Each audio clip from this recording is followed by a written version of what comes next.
Pitt State junior wide receiver Lorenzo West, the Lawton, Oklahoma native, is putting together a good junior season. He's tied for third in the MIAA with those 38 receptions. Well, second half highlights from Lewis Stadium Field. Pitt State trailing at 26-14 at the half, but the Gorillas get the ball to begin that third quarter, facing a 3rd and 4 from your 28-yard line, and just can't convert on this throw. Yeah, just again, have an option to run the ball or throw it, and the corner squeezes our receiver down. We just don't get it stuck in there. Then Hayes gets the ball, maybe a push off on this completion, but a big play for the Tigers.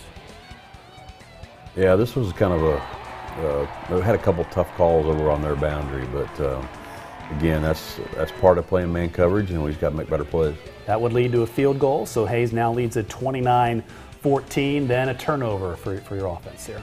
Yeah, just had the support guy drop underneath our receiver, and I think John's rolling to his left and just doesn't see him. The Gorilla defense, though, would respond. You bring some pressure here, and the shovel pass makes it an incomplete pass, and you force this missed field goal after that, too. Yeah, good pressure. They set up the shovel, and it's just an incomplete pass here, as you see. And then we're back on offense and run the reverse. It's not real clean, but we get the reverse off here, and Elijah goes for a first down. Yeah, the Pittsburgh High School product, another 11 yards on that carry, but you'd lay punt, and then your defense back on the field.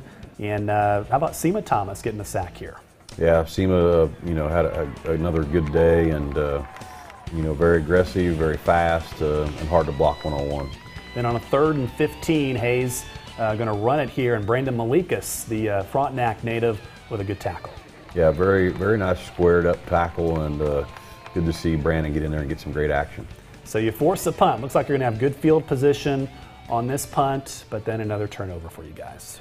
Yeah, just really frustrating. We got great field position, and we just don't take care of the football and turn it over. Very costly fumble as Hayes would recover there at midfield, and then they take advantage of that. 3rd and 10 on this play, and a holding call is going to, this is well overthrown, but a holding call will continue this drive on that. And then the very next play, Jacob Mazzara, the quarterback for Fort Hays State, looking deep again, and a big touchdown here for Hayes. Yeah, it was really, really tough on the last call to give him the first down, but we just get caught, with our eyes in the backfield here. So Fort Hays State takes a 36-14 lead, then another turnover for the Pitt State offense. They bring some pressure and knock the ball away. Yeah, we just miss a defensive tackle who comes from the backside there, and he's able to hit John from the back, and there's no way for John to see it coming. That would lead to another touchdown, so Pitt State down 43-14 in that fourth quarter. Your defense still playing hard, though. Darian Taylor, big hit here on the sideline, going to force a fumble, and the Gorillas would recover it. Brandon Malikas recovers that fumble, and then that would lead to another offensive touchdown for Pitt State as they tack on another one here. John Roderick to Lorenzo West. Yeah, nice play by Lorenzo. Nice throw by John, and we'd ran quite a few slants there, so I think we caught the corner kind of leaning inside and was able to catch the fade. So Pitt State down 43-21. Hayes would add another touchdown on a pick six, and that would do it as the final score from Hayes, Kansas. Fort Hays State wins it 50-21 over Pitt State as the Gorillas drop to 5-2 on the year. Fort Hays State is now 5-2 as well, as those schools are now tied for second place in the MIAA. And looking at the stats from the ball game, total yards, Fort Hays State with 461 yards passing. The big story here, you held Hayes to 104 yards, as you mentioned earlier, but yards passing really hurt you.